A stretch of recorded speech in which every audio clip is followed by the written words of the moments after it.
How's it going, everybody? It's Wardy here, and we're back at it with our latest New York Metropolitan pregame show as the Mets are about to kickstart what is nothing short of a heated rivalry series, their first true test of the year, facing off against those Philadelphia Phillies in this three-game matchup. How you doing, everybody? We have a lot to get into. Not only are we going to deep dive the key laps between the Phillies here and the Mets here, we're going to get into the pitching matchups for Game 1 of Tyler McGill towing the rubber there against Mr. Aaron Nola. How are the Mets going to fare in this matchup? What are the keys to their success? How does Wardy feel about the lineup? And a whole lot more is what we're about to get into, everybody. So thank you guys kindly for smashing that like and subscribing as you first chime in. It always means a lot. Shout out to our amazing friends here at BetUS TV that have you covered with all the latest odds, picks, and lines. As you guys see beside me, Carlos Mendoza from NL Manager of the Year is currently at plus 1,400 odds, and I love those odds right now. Even as a bias bettor, it's really hard not to want to sprinkle a couple dollars on there. I will be doing that as many fell short there to being the winner out of the NL last year in his first year as manager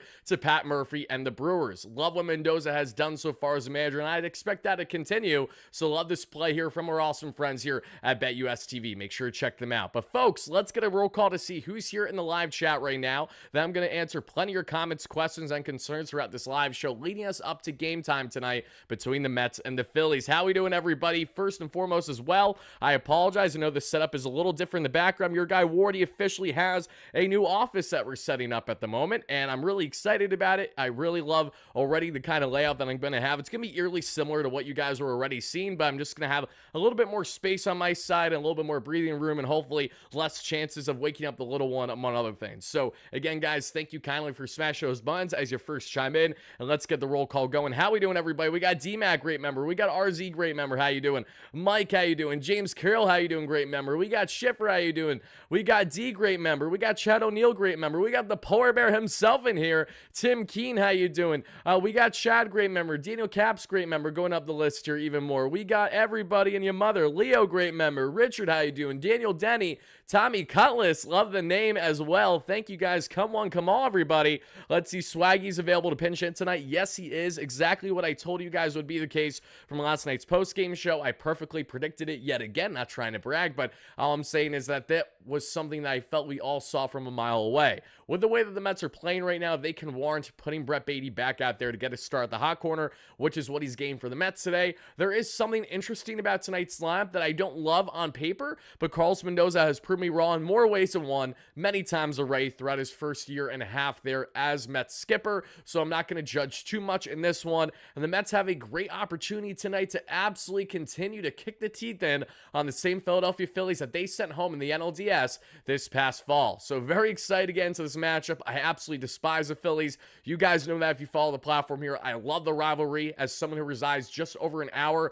out of Philadelphia, there's nothing that I love more than the Phillies and the Mets rivalry. I truly think it's one of the best in Major League Baseball. And now we're entering a time period where both the Phillies and the Mets are performing at some of their best play. When we look at David Wright, Jose Reyes, and the younger Mets teams there in the 2000s, they really weren't on the same wavelength consistently that we saw as the Phillies. Because when the Phillies had their runs, they were clearly the better team. And for the Mets and the Phillies to finally match up for the first time in what felt like forever, if not literally in the first time in its inception there between the Mets and the Phillies for the playoff matchup to happen for the first time there in their respective teams' history. That was nothing short of electric. I expect a lot of back and forth, not only in this series, but throughout the entire course of the season, as both of them in the Phillies and the Mets are going to be going head-to-head in the 162 to see who is going to reach that throne of staying in first throughout the course of the year. The Atlanta Braves, as we know, we can never write them off yet, even though nothing is going right for them, as Spencer Strider was just placed on the injured list with a hamstring injury. This comes after he just made his first start or so.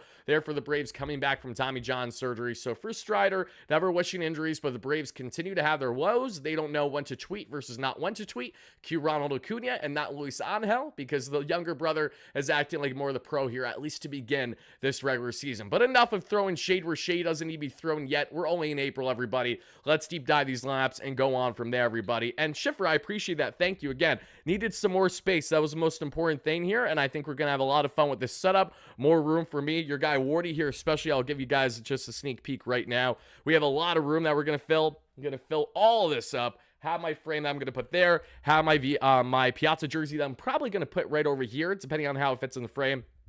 I may alternate with stuff throughout the year too, so that way it's not the same exact thing every time. Oh, and I got to make sure I don't do that. See, trial and error. We're going to go through this together. I'm probably going to knock shit over when I get too excited. I'm probably going to wake my son up by accident at times just because I'm going to be a lunatic, but hopefully it's few and far in between everybody. But with that being said, let's now break down the latest here in Mets land by team. And in a very Wardy fashion, I gave you guys a jump scare with my intro because this is how the Wardy streams roll here. You love them or hate them, you're here to watch for a reason. All right, guys, kicking it off with the Philadelphia Phillies. You guys see the lineup right here. I'm going to act like I'm looking in the direction of the lineup, even though that my monitor is on the opposite side of me right now, so I'm just going to take a peek at the graphic. Batting leadoff for the Philadelphia Phillies, who has been really solid to start the season, honestly, is Bryson Stott. They're at second base with his 765 OPS. Batting second, a former killer against this Mets team. We'll see if he can pick that up in here in 2025, and that is Mr. Trey Turner, former teammate of Juan Soto, former teammate and now teammate again that we see of Bryce Harper, and he will be a pivotal part to the Phillies' success this season if he can really get himself going there at shortstop. Batting third is going to be a man that always tortures this Mets team, and Mr. Bryce Harper there with his 910 OPS. And batting fourth is another lefty bat that's just as lethal, if not more lethal, with the great hot start he's had. 7 home runs to lead the Phillies so far this season, folks. It's Schwarber and those Schwarber bombs, and Mr. Kyle Schwarber with his just over 1,000 OPS, commanding DH. Batting fifth is Nicky C himself. Hopefully no tragedy happens today. Otherwise, he's a lock to hammer on the overs on home runs. I'm only half joking. It's Nick Castellanos here, batting fifth here with 858 OPS, commanding right field.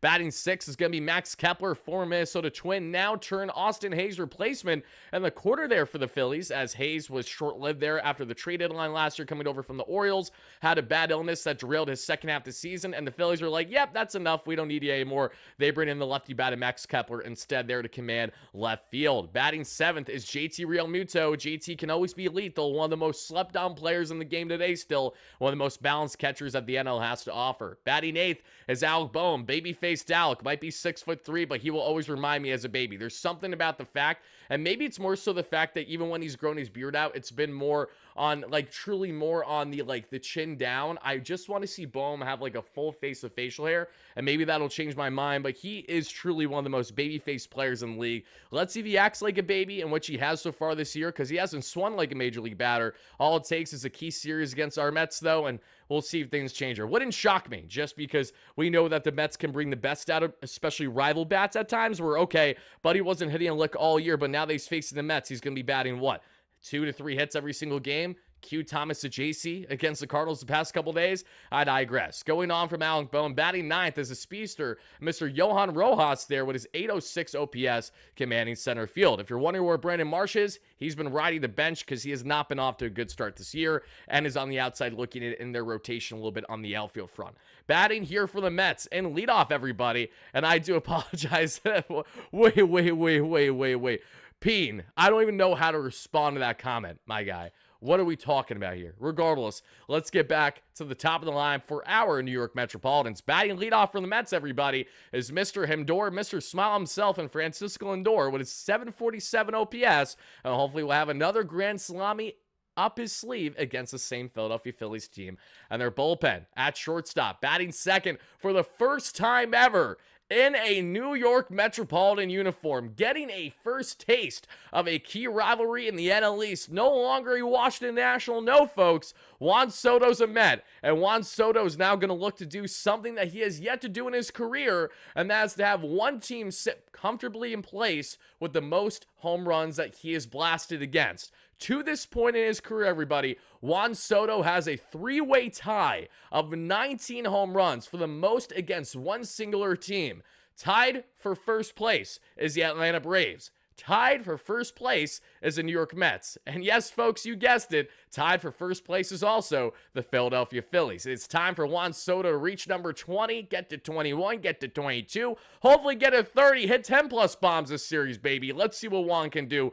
Big series for him to go toe-to-toe against Bryce Harper. And if you guys remember the timeline, let's not forget, Juan Soto was the perfect Bryce Harper replacement for the Washington Nationals. As soon as they let Bryce walk, Soto blossomed there in the corner outfield, and the rest is history. They're going to go toe-to-toe in what's going to be a heated rivalry matchup, not just now, but all season long. him with his 821 OPS. Soto has 5 RBIs in his past 3 games, and he's starting to heat up with just under a 270 average over his past 7 games there, with an OPS closer to 900 than 800. Batting third for the Mets is without question our best player so far this season, our true MVP candidate, and who would have thought that a month into the season it's not Mr. Smile and Francisco Lindor. It's not Juan Soto. No, everybody, it's the Polar Bear and Pete Alonso. Are you kidding me right now? And RMX, we're doing a watch party tomorrow, as a matter of fact, everybody. I'm mad if you saw my comments. Tomorrow, we are going to be doing a watch party in the Playback app, and you guys can check it out by clicking the link down below in the description by going to playback.tv/WardyNYM, where we go live throughout the actual Mets and Phillies game, where you can watch the live broadcast, all by signing up for free in the Playback app to playback.tv that I mentioned /WardyNYM, and use your MLB TV subscription. That's all you need. If you already have one, you sign in that way, you join our watch party. That'll begin right around 6:45 p.m. or so tomorrow, and we're going to watch the game live in real time. We're going to listen to the broadcast live in real time while I share my own play-by-play and reactions, and we'll be simulcasted here live on YouTube as well for you guys to check it out, where I will interact with both chats, but I want to incentivize you to head over to Playback, where you could actually watch a game should you have a subscription. And if you guys are watching on YouTube, that's fine too. If you don't have an MLB subscription, I will have a scoreboard showing, so that way you guys will still be able to be up to date with everything that we're breaking down throughout the course of the watch party tomorrow evening. Hope to see many of you guys there. We're gonna have a lot of fun. Biggest watch party yet this year. 2 games against the Marlins, 1 against the Cardinals. That's nothing. Let's have a rivalry watch party on a nice Tuesday night is what we're gonna get ourselves into tomorrow, everybody. But before we get there, heading back to the Mets lineup, batting fourth for them after the Polar Bear there with a just under 1200 OPS. They're batting third at first base. We have Brandon Nimmo, more like Brandon Himmo. Talk about a day. That was Brandon Nimmo yesterday. Had himself a run-saving catch, to say the least, in left, robbing a home run of Jordan Walker, and then stepping up big time a half inning after the Cardinals tie 3-3. He pokes the game-winning hit ultimately for the Mets to make it 4-3. And I shouldn't say completely game-winning, but it started for them. It started that rally that we saw in that inning. That was huge. And then the Mets ultimately went on to win by a final score of 7-4 this past night or so. Batting fifth is Jesse Winker. And I know some of you guys are questioning, why is Jesse Winker in the lineup, everybody? It's on TBS tomorrow. Okay, that still shouldn't be a problem with our broadcast, but I will double check to see if we have any hiccups there. If I'm not mistaken, I think we'll still be able to be good to go for it, but we'll know exactly tomorrow, everybody. Playback, again, will be tomorrow, barring changes, but I appreciate you guys relaying on TBS. I will double check just to make sure there isn't any conflicting issues with us physically watching the game when in the Playback app. Let's see, guys, as we continue. Going on from Jesse Winker, why is he batting at DH today over Marte, who has very good numbers against Aaron Nola? And in my opinion, folks, I think this is Carlos Mendoza's way of trying to say, I'm sorry for not playing this man enough that we saw in the postseason last year. I'm half joking as I say this. Jesse Winker, though, had some big hits against the Phillies that we saw in the NLDS last year. Winker has had success plenty against the Phillies in his respective career, and I like this matchup for him against a soft-tossing right-hander in Aaron Nola, who struggled plenty to begin this season there, everybody. And we're going to talk more on Nola and McGill here just a little bit later into the show. But batting sixth for the Mets is Luis Torrens. Yeah, Torrens is moving up to the 6th spot, baby. Moving up. A 703 OPS at catcher. Batting 7th is Luis Angel Acuña, easily one of my favorite players to begin this season. If you guys haven't figured it out already, I love you too more in the chat, but I don't love the name or the PFP. Kind of a freak, my guy, and that's an understatement. Acuña, 760 OPS, commanding second base that we see there, everybody. Let's see what he does in this one as he gets that next key start there at second base, with Jeff McNeil and Francisco Alvarez still working their way back, as they will be in game action beginning tomorrow for the Syracuse Mets. They'll play in back-to-back days, and then the Mets will reevaluate from there, meaning that they will likely return to the Mets there for their series after this homestand is done, whatever their matchup is after this one, because I honestly don't even remember. What is the matchup from the Mets after the Phillies series here? Can someone let me know in the chat, because I know we're back on the road. I'm blanking on the moment at the moment. Acuña batting 7th with it, just under 800 OPS. Batting 8th for the Mets is going to be Brett Beatty with his 531 OPS at the hot corner. Beatty getting the start over Mark Vientos today, as Vientos is still working his way back there from that little bit of a tweak in his groin that unfortunately sidelined him the past 24 to 48 hours now. Tyrone Taylor batting ninth for the Mets there with a 528 OPS, but that doesn't tell the whole story. Tyrone was fantastic for the Mets past couple days. Some key clutch hits later on in the ball game. Has first double of the year. That was an RBI that we saw this past night or so. So Taylor's looking good, and hopefully that trend continues upward for the Mets, as David Stern spoke to the media today and reaffirmed exactly what I've told each and every one of you for the past couple days now, everybody, and it is as follows. Okay, and they're playing DC. That's right. I was actually planning on going to DC for this upcoming weekend because my brother doesn't reside too far from there, but they're actually going to be coming to town this weekend, so no DC Mets for me. That's okay. Maybe we'll do it next time they're there, which I believe is in August, so to be determined on that front. Nationals Park is fun, though. I got to say, there's nothing fancy about it, but I love how open it is in center field. You have a great view of these really nice apartments that people have where you can actually sit and watch the game from where you live. Very, very cool experience. And you're right kind of in the heart of DC, which I like too. Hectic, but cool. Yeah, I don't mind that ballpark at all. It's simple, gets the job done, and it's certainly fun to hit Mets games for. I implore all you guys to check out Nationals Park there for a series against the Mets this year in case you haven't already and you're not too far to make the trip happen. But with Tyrone Taylor batting ninth, everybody, now the Mets are going to platoon guys like WardyNYM, guys like Jeff McNeil, and guys like Luis Angel Acuna in a rotation at center field this year, because that is how much they want to make sure Acuna gets playing time, McNeil naturally gets some reps, and of course making sure that they have WardyNYM, who's an everyday player, still in there based on certain pitching matchups. Haram, thank you kindly for the $5 donation. I appreciate that. A 1 o'clock game makes no sense for Wednesday. MLB does not care about the fans. I tend to agree with you in the sense that I despise the 1 o'clock day games midweek. They F up everybody, including myself. And there's actually a solid chance that I will be attending this Wednesday's game. So I'm going to throw that out to each and every one of you guys right now. Solid chance your guy Wardy attends Wednesday's day game against the Phillies. If I do that, it's going to be a very early day for me naturally, because I'm going to probably try and see if I can get in the studio for the New York Post, because anytime that I'm in town, they want to do that. But I got to see if I'm going to be able to do that and then take the train from there to Flushing from Manhattan and get in time for the Mets game, and then potentially do a post-game live from Citi Field for you guys. So I'm doing some last-minute figuring out right now, but just an FYI, folks, if I do not attend a Mets game next until May against the Cubs, the only exception would be this Wednesday's game at home against the Phillies. So as of now, I'm going to be attending the Friday night game against the Cubs, May 9th. It's going to be an absolute blast. I cannot wait for it. With the exception of that, I may be attending this Wednesday's game. So be on the lookout for your guy Wardy. I will have confirmation by sometime tomorrow for certain if I'm attending Wednesday's game or not, though. Still figuring it out on my end, just because I got to do a little bit of a hike every time I go there. It's not as easy of a turnaround as it is for the next guy that, say, resides in New York and maybe only has a little bit of a 20-30 minute commute to make it happen. I got like 2.5 hours to work with for a hike, or like 1.5 if I just take the train into Manhattan and go from there. Haram, though, thank you again for the donation. I don't see how you're completely wrong, because especially for the hardworking people that have their 9-to-5s, you hate the day games during the week. Completely understand that 1000%. Let's see. You never been to the old, but the news pretty mediocre. Are you talking about Nationals Park? If so, yeah. Again, there's nothing fancy about it, but it gets the job done. It's perfectly fine. All right, guys, now let's break down more here from the Mets and the Phillies in these matchups. And one thing that I want to highlight plenty is Aaron Nola and the rough start that he has had this season, because the Mets have had success against Aaron Nola. We know this. And at the same time, Aaron Nola has carved our asses up plenty at Citi Field. He knows this ballpark more than most. He has been a dynamo in this rotation for the Phillies for a number of years. And while he isn't as flashy or as sexy of a name as maybe a Zach Wheeler, or when he's really on a Ranger Suarez, for example, and the early upside of Jesus Luzardo this season, Aaron Nola is still a dog and a guy that we shouldn't underestimate. Having said that, though, Buddy has not been great this year. And the funny thing about it is that when you look at his K to walk ratio, it's not bad. He's striking out over 10K per nine to his walk per nine that we're seeing is just over 3. But Nola usually is better on keeping guys there from avoiding getting on base via walks. He's had a higher walk rate this year than in years past. I'm actually going to double check on that just from the rates that we've seen. Actually, I apologize. I misspoke there. So he has a 3 point. Actually, no, hold on. Did I misspeak? I don't think I did.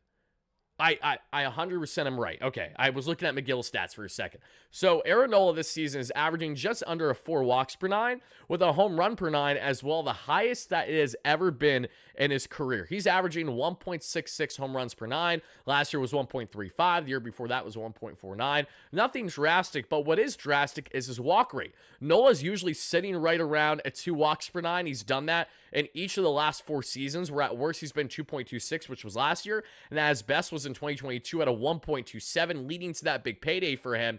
But for Nola now, at 10.38 K per nine, so amongst the higher that we've seen in recent years in his career, but he's walking guys at a higher rate right now. His FIP is not great at 4.51. His expected FIP is the same as last year, so it's better there at 3.44. But with an expected ERA at right around 4, that means that he's had some poor luck on his side, some bad defense behind him. Eugene, you'll be at the game Wednesday. That's awesome. I'll be heckling above visitors' side dugout Wednesday. That's awesome, Poison. Great member. Happy to have you in here. Yeah, if you guys attend Wednesday's game, let your guy Wardy know. I will definitely try to link with as many of you guys if I can. I know my guys Draftneck Mark and James Shiano are going to be there. I'll probably be hanging with them the majority of the time if I do attend Wednesday's game. But again, we'll give you guys full confirmation within the next 24 hours or so. But to further expand on Aaron Nola, everybody, the Mets just need to go teeing up, okay? The Mets have left so many guys on base so far this year. We know that. It's exhausting. Even after their 7-4 win yesterday, they still were around 4 for 13 with runners in scoring position and left 8 on base. And Nola is a guy that's going to give you opportunity to score early, especially if his walk rate continues to fluctuate the way that it has so far this season. And when we look at Nola in particular, guys, we know the fastball velo has been down, but it's actually down pretty much 1.5 miles per hour, which is significant because he's a soft tosser as is, but he's in the worst bottom 10% in Major League Baseball and velocity, an average fastball velo. Last year he was in the worst 20%. Year before that, 24%. Year before that, 27. So he has started to steadily go down to the velocity that we see, now down to averaging not even 91 miles per hour on his fastball, which I think has won at least a little bit in the hand with his usage this year. His heavy curveball usage, as expected, that we see there because he has plenty of success with it. 27% of the arsenal, sitting right around 78 miles per hour. You got the four-seam right behind it at 91, sinker at 90, changeup at 84, and the cutter at 86. What I like about Aaron Nola is that he's still getting a good amount of chase this year. It's in the 73rd percentile, above league average in a whiff and K percentage, but around league average in walk percentage, which is not the case for Aaron Nola. And part why Nola got his big bag, a year or two ago, is because he usually ranges as amongst the league's best in the walk percentage. 2 years ago, he had himself a walk percentage of the 87th percentile. Last year, 80th. This year, he's down to 48. So drastic difference that we're seeing in his approach there with his batters, and he hasn't had as good command with the zone that we've seen. Still looking good with the ground ball rate, and the extension will be there for a 6'2" frame. But for the Mets here, got to take advantage of your early opportunities because they're going to get plenty, and that's with the assumption that Nola is kind of continuing the trend he's been so far this year. But if Nola goes to Citi Field and I was like, I'm going to be the Aaron Nola that I'm supposed to be, then the Mets are going to have a little bit of a problem because Nola has had a lot of success against this Mets team. But all the more reason to see what this Mets offense can do specifically against Aaron, because there's a couple guys in particular that I think can have a lot of success against the Phillies tonight. But let's start here with Juan Soto, because when we take a look at Juan Soto's numbers, look up his stats here, and you guys can check out these numbers through StatMuse. Just a little fun fact. There's various websites that you can use, but to see like immediate stats, Aaron Nola, Juan Soto matchup. Soto is 9 for 35 in his career, so a 256 average and over 1,000 OPS against Aaron Nola with 3 home runs and 6 RBIs and a total of 17 games. So that's what you get from Juan Soto's sample size against Nola. Let's take a look at Francisco Lindor's sample size against Aaron Nola so far. And I understand the past doesn't tell the whole story, but it gives you at least a little bit of an idea as to maybe what can happen in this matchup. Francisco Lindor, who's had a great homestand. We know Francisco Lindor, everybody, for those that don't know, is batting .385 at home so far this year. Has multiple extra base hits, as we know. Has had tanks that we've seen too. And he has just been absolutely tremendous there in that leadoff spot at home specifically. Lindor is 7 for 33 with an RBI and 36 play appearances against Nola. So he actually hasn't fared too well. So this will be a test to see if Lindor can go against what the numbers have shown us to this point and continue his upward trend that he has had so far this regular season, because Lindor's been off to nothing short of a really nice hot start. Am I doing post-game tonight? Of course, Pure Adrenaline. I know that you'll probably be doing your in-game coverage, so good luck with that, my man. Hope it all goes well. Make sure to check out Pure Adrenaline Sports, everybody. He does a very good job, not only Mets, but like it feels like every sport, I'm pretty sure he does watch parties for. So check him out should you guys have interest. But I will be doing post-game every night like we always do. We'll do post-game tomorrow, and we'll do post-game in some form on Wednesday, even if I attend the game, whether that's a pre-recorded format, whether I'm live from Citi Field, or if I wait to do something once I get back home later on that evening. Either way, you guys will definitely get me every single day like you usually do. Pete Alonso, taking a look at the Polar Bear. How has he fared against Nola in his career, everybody? And let's see. The Polar Bear has been hitting tanks against our guy Nola here. 320 average, 5 bombs, 11 RBIs in 19 games. He has himself a whopping 1,050 OPS and a 320 average. So pretty much what Alonso has done against Aaron Nola has been a continuation of what he's done so far this season for the most part. And that's an encouraging thing.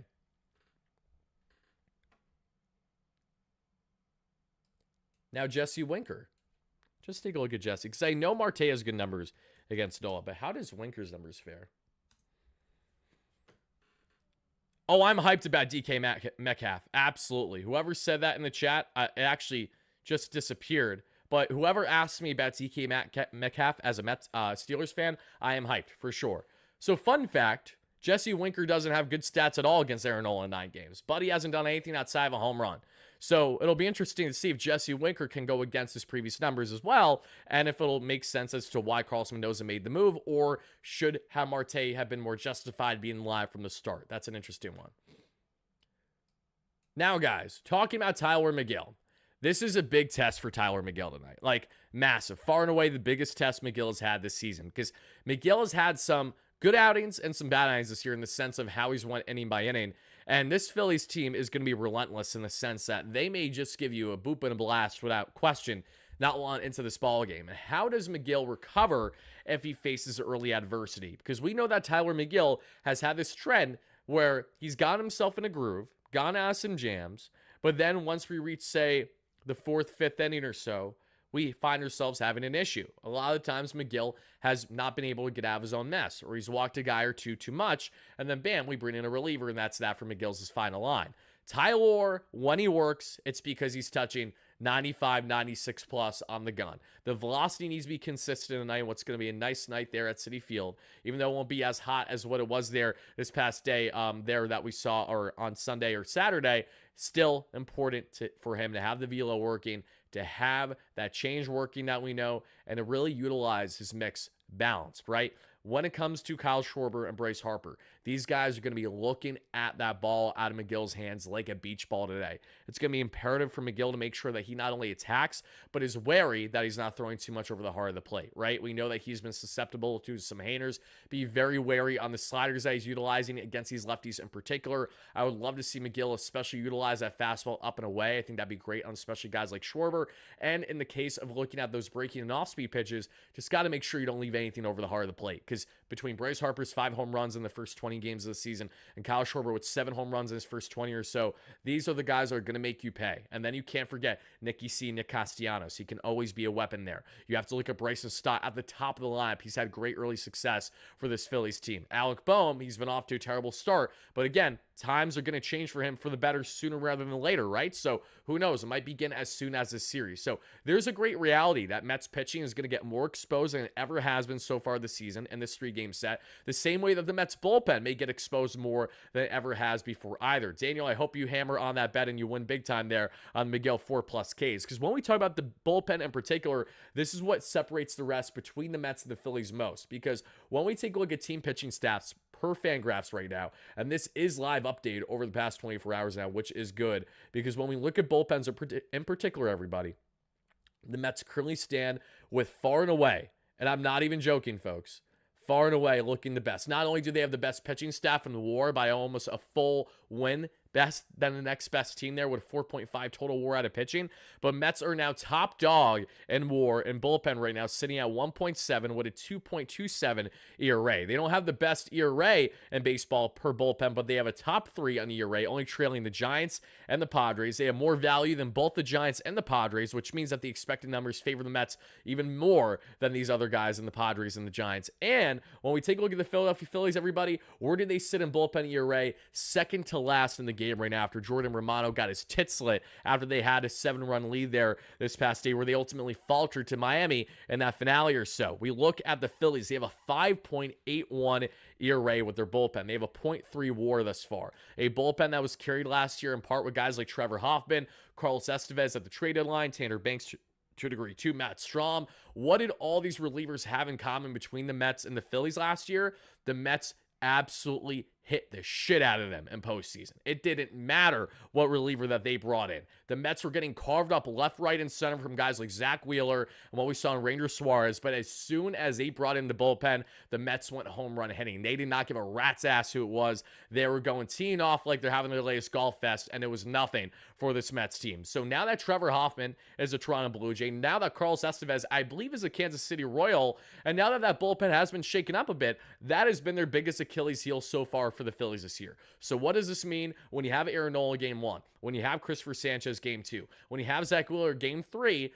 Work their counts, try to get to this Phillies bullpen. They're gassed early. They've looked like shit. The Mets know them very, very well based on recent success, not only the NLDS, but the last couple of years. This is time for the Mets to tee up and take advantage of what has been a clear early liability for this Phillies team. And if the Phillies goes out and dominates with their bullpen, then it's a combination of them getting out of their rut, which is good for them, but terrible for us. And secondly, the Mets not taking advantage of the opportunities that they should. So I'm feeling really good heading into this matchup between the Phillies and the Mets. I think that goes without saying. It's hard to not be confident as a Mets fan right now, but I'm damn excited more than anything because I cannot stand this Phillies team. I look forward to these matchups every single time it happens. And I think when we look at the Mets and their lineup right now, everybody, the only criticism, if you had to give one, not just on the numbers, but more so on just the placement. My only critique I think I have today is Luis Angel Acuna batting 7th, and here's why. And I know this might sound crazy because Acuna has batted very well,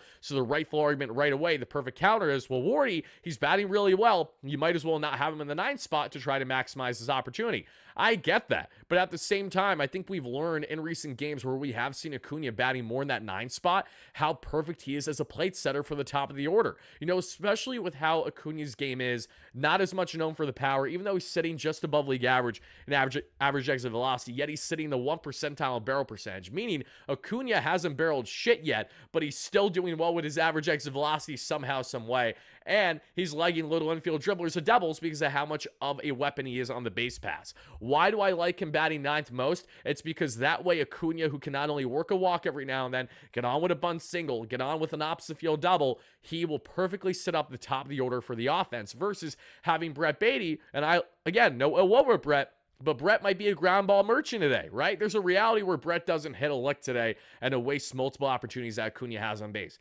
Tyrone Taylor, we know that Tyrone has helped drive an Acuna in recent days, but will that be consistent? That's a big question that we're going to find out as soon as tonight. So if I had to be nitpicky about anything, literally anything, I'm not even going to nitpick Starling Marte not starting today because I like the lefty-righty matchup naturally for Winker to get in there, and I would like to see Winker get more reps. We know Winker has plenty of pop for this Mets team, and he can be productive when called upon. The way that he had a huge game for the Mets over the past week and a half, I don't know if that was against the A's or the Twins, but one of those games I know he balled out and kind of helped single-handedly win it for us, if I'm not mistaken, but you guys let me know what game that was. What was the game? Jesse Winker had 2 doubles, and the second double was huge as well. I think it tied the game or gave them the lead. And lie to me in the chat, guys, because they're kind of a blur when I cover them every single night, so sometimes I'll get them confused as to which game was from what series, if that makes sense. But in the case of the Mets, outside of Acuna, I like what Mendy is giving me today. We know guys and Alvarez and McNeil will be back with this Mets team as soon as that road trip against the Washington Nationals, and we will have further breakdowns as to the key takeaways on how those things fare for you guys in the next 24, 48 hours or so, because I'm not sure if I'll drop a Big Mets updates video in the AM when we have a day game on Wednesday. The algo hates it, and I kind of get screwed from it sometimes. But depending on how much we have to discuss from the prospect report tomorrow night, because there's no prospect games on Mondays. For those that don't know, there are no minor league games usually throughout the regular season on Mondays, so nothing to really break down today. And David Stearns and Carlson Mendoza didn't really say anything that we didn't know in the public eye today. The only thing that was, I think, cleared out, was given more clarity, rather, was Jose Siri's actual timeline, which is 8 to 10 weeks from the initial injury, which is going back to April 12th. So what does that mean? Not going to get Jose Siri back until early mid-June. Probably good chance it might be closer to late June that we'll see there, but Jose Siri, Sean Manaea, and Frankie Montas will all probably be returning within the same 2-week span or so, 2 to 3 week span. They'll all be back together as Manaea and Montas are continuing to progress upward that we've seen so far in their rehab. What is the deal with Alvarez? Just more so getting reps than anything else. The Mets don't need to rush Alvarez or McNeil right now. They're both medically cleared for the most part. It's just about giving them more game action so that way they're as seasoned, as ready to go as possible to return back to this Mets team. And Nick's tape indeed, Raj, I will say there's one thing that pains me about the Mets tonight. It's the fact that every game time has to be directly in line with the Knicks. As a content creator and not just as an average fan who's just sitting there to watch the game side by side, I got to lock in fully on my Mets tonight, which means I'm not going to really be able to appreciate too much what the Knicks do or don't do. So to any of my Knicks fans out there, I hope we ball out big tonight. I know it was a great run, a 21-0 run at their game 1 victory. OG was great. JB coming back with the new shoes was an animal. We know Cat's doing his thing. We know obviously what we're getting. And Hart always grinding it out in the corners, always dirty with the plays in the best way possible. Not dirty, but he's getting down and dirty to make the right plays for that Knicks team. And then hopefully we'll have Bridges step up in this one. But you have a lot of weapons there. Campaign, again, the former Philadelphia Sixer turned Nick now. He's been off to a great start that we saw through game 1. So we'll see how these Knicks do tonight, right? And I know we got some Nets fans in here, a select few of them, right? I know we got Hines in the chat. How are you, Hines? Happy to have you in here. Hines, for those that don't know, if my memory serves me correct, is one of the best Mets fans you'll ever meet that lives in Atlanta Braves territory from the times that Hines has called on the platform in the past. That's actually a great question. That is a great question. Wacky Blocks with the biggest question of the day. Let's see. Hines, see? You just talked about Atlanta. There you go. Crazy thing. So, with the passing of the Pope today, as we saw, and again, very unfortunate, condolences to everyone impacted. Now that has happened, there is a great question upon us. And it's not to make a joke out of the situation, but honestly to just connect the dots. Because as bizarre as it is, there is a track record behind Nick Castellanos having big games and big home runs the same day that either something tragic has happened across this country, across the globe, or if it just starts with his play-by-play man for the Cincinnati Reds maybe saying something on the broadcast he otherwise shouldn't have said. Regardless of what the reasoning is, Nick Castellanos could be in store for a big game against the Mets today. So if it does happen, I'll let you guys connect the dots however which way you do. If it doesn't happen, then okay. Just another day on the block for Nicky C. We got King Fuego in the chat. How are you, King Fuego? Thank you so much for being here, baby. We appreciate you. Happy to have you as always. A Mets fan in Philly, nothing worse than MLB blacking out GKR and leaving me with Fat Boy John Kruk. They suck. They absolutely suck. You're not the only one. I got to watch the NBC Sports broadcast today, actually, as a matter of fact. I'm looking at them right to my left. Their pregame show was hilarious today. I got to be honest, guys. I love the Philadelphia Phillies pre- and post-game crew because they have the best meltdowns of the game. They can't hide their bias, but because of the fact that it's such a... And this isn't to every Philly fan, but they know who I'm talking about. A lot of the dirty, scummy Philly fans, they're so brain-rotted that this is like good television for them. When you have the pregame show begin this segment by saying the following: the Philadelphia Phillies are returning back. And I actually have the exact quote because I don't want to say anything wrong here. I want to say exactly what they said earlier. Phillies return to the scene of the crime tonight. That was the first line they opened with on the pregame. Then they went to go on and talk down on Juan Soto, saying, well, Juan Soto can't play defense. I mean, he can try to play defense, but he was given $765 million and he's commanding right field, so we have to talk about him today. And then you hear them just, even before that, they had a radio show called, the best show ever, which I'm like, talk about originality. I'm sorry, are we back in 1985 or are we here in the present in 2025? It was just hilarious how the lack of knowledge is head scratching with these guys, but specifically on the front of this Mets matchup on, how about because someone predicted said, I predicted basically month in the season that the Mets would be first in the division. And I was exactly right. And then the guy at the broadcast right away, well, how about you come back at the end of the season and then we'll talk then? Like in such a snappy manner right away. It's like Buddy can't fathom the idea that the Mets just might be better. Or they might just be really good throughout the entire course of the season. And now you pair that with their broadcast. I can't stand it. I know. I also know that McCarthy's son obviously does a very good job there on Mets play-by-play, splitting time with Keith Rad and working with Howie Rose there. And radio, he does a very good job. But yes, anything that isn't GKR is like listening to someone dragging their nails on a chalkboard. It's terrible. It makes your ears bleed. And I have to deal with it because I reside an hour out of Philly, so I am blacked out. But I actually am not blacked out because there is thankfully a perk with being in the playback app. And it's also national broadcast tomorrow, so we get that with TBS, so I don't have an issue with that. But secondly, even if it wasn't, thankfully, there aren't blackout issues there if you're actually like in the playback app the way that you're partnered the way that I am. So I'm very fortunate for that. But yeah, not fun. Blackouts are an absolute joke. That needs to come to an end. Thankfully, it feels like it's finally starting to, that they're working on across Major League Baseball with all these TV deals going down with Bali the past year and a half plus. But yeah, not fun at all. Let's see. And I know why. It's really hard. It's really hard to enjoy other broadcasters when you're spoiled with a guy like guys like GKR on the daily. If you go, Wardy, $50 will win you $450 if Castellanos goes deep tonight. I'm not putting money down on anything to happen against the Mets tonight, but it does make you think. It does make you think. And yeah, VPN is tough. Can definitely use a VPN if you have issues on the blackout front, for sure. Broken Jester. What are we talking about? How do we get on the topic of San Francisco in the chat? Jester, what happened? I haven't talked about San Francisco once today outside of the fact that they and the Padres are just ahead in ERA over the Mets that we've seen on the bullpen front.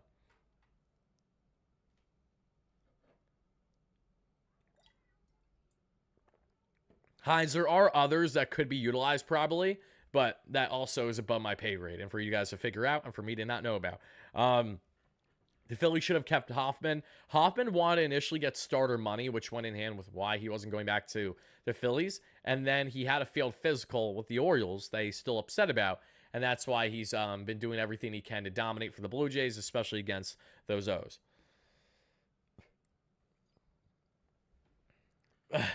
I know, Mike. I know. But guys and gals, before I let you out of here, because this Mets game does start in about 10 minutes or so, let's get prediction going. First and foremost, let's get prediction one. What are our final score predictions for tonight's game? And secondly, who do you guys think is going to be the offensive standout between the Mets and the Phillies in this one? Who do you think is going to have the best offensive game between both sides today? Let's hear it in the chat. Let's spam it right now as well. I'm not going to give a prediction on the game because I don't want to jinx it. That's what you guys are meant to do, not me. I feel like that there's a greater odds of it being jinxed if the talking head of the conversation, the one that you guys are going out to seek to listen to right now or watch, however, which way, shape, or form, you probably don't necessarily want me to jinx things, but you guys can share your predictions, so go ahead and do that. The only thing that I will say is that my offensive standout, I obviously hope, is a New York Met, and I would love to see Juan Soto be that offensive standout and to get to number 20 on his total home run scale of most home runs he's had against any other major league team. Again, if you guys are just chiming in, Juan Soto has 19 home runs in his career against 3 specific teams, all in the NL East, and all tied for first for the most he's hit all time. 19 with the Phillies, 19 against the Phillies rather, 19 against the Mets, and 19 against the Braves. When I double checked the stats today, I was like, holy shit, that's crazy. Like, I'm so grateful that's no longer going to be more than 19 home runs against our Mets, because that happened not only as a national, but he did that as a Padre, and he did that as a Yankee too. I will never forget when Juan Soto hit his final game against the Mets. I think it was in Yankee Stadium last year and this summer, and I tweeted out, congratulations to Juan Soto on hitting his final home run ever against the New York Mets. And so many Yanks fans went with it thinking that, oh boy, are you going to be wrong? I'm going to bookmark this. I'm going to bookmark this. And I told all of them, go ahead and bookmark it, buddy. You're going to cry your eyes out when you realize the reality of the situation. And here we are. Yanks fans can't get over their one-and-done X. I mean, the equivalent of a one-night stand for a guy that's going to be in a 20-year career, only spending 1 year ever with the New York Yankees. But he's going to live rent-free in their head for so many years. And I cannot absolutely stand it. But at the same time, I also love it because of how much it shows off the little brother mentality. Wardy, my bad. I was talking about what Tom Brenneman was said that made him apologize during Castellanos' home run. Thank you. I appreciate that, Broken Justice, because I completely forgot the context. I just know that he said something that was rather controversial at the time that led him to being parted ways with, whether you guys agree with it or not. So, yeah, that's about that. But let's see those predictions, everybody. Alonso MVP, 8-2 Mets win. Wanker hits for the cycle. Oh, Kevin, that was a big balls bet right there, and I love that. I hope Wanker does exactly that now. That's awesome. Let's see. Let's go up the list here. Alonso yards, 7-3 Mets, 7-4 Acuna and Soto home run. Ooh, I like that. 4-2 Mets, 6-5 Mets. Soto bombs, 5-1 Mets, 5-4 Mets, 5-4 Mets, 6-4 Mets, 5-3 Mets, 4-2 Mets, 3-2 Mets. Look at you guys. It's almost like you guys are biased as Mets fans or something. Who would have thought? But in all seriousness, thank you guys again for chiming in for our latest pregame show. I really appreciate it. I'm going to get out of here now because I'm going to get a little bit more things set up. Probably another thing or two at least set up on the wall for our post-game coverage. That way it looks a little bit better than what it does. When we do our post-game, though, it's definitely going to look more along the lines of this. See our Big Mets update segment right now. So that's what's going to look more of, where you guys kind of see the frame behind me. I like how it looks. Just my damn light is covering too much of that Lindor newspaper, so I'll see if I can figure that out. But that's what you guys will be getting. This is your guy, WardyNYM. Jonathan, thank you so much for the $2 hollow, which says, hey, Wardy, let's expand our lead in the division. You said it, boss. Hopefully it starts tonight with a Game 1 victory against Philadelphia. But for all you guys, thank you again for watching. I will see you all for post-game coverage later on tonight. Be on the lookout for our in-game watch party tomorrow, post-game tomorrow, and then potentially a Wardy appearance at Citi Field Wednesday for that day game series finale. Until then, everybody, have a fantastic rest of your night, day, evening, whenever you're watching this. This is your guy, Wardy.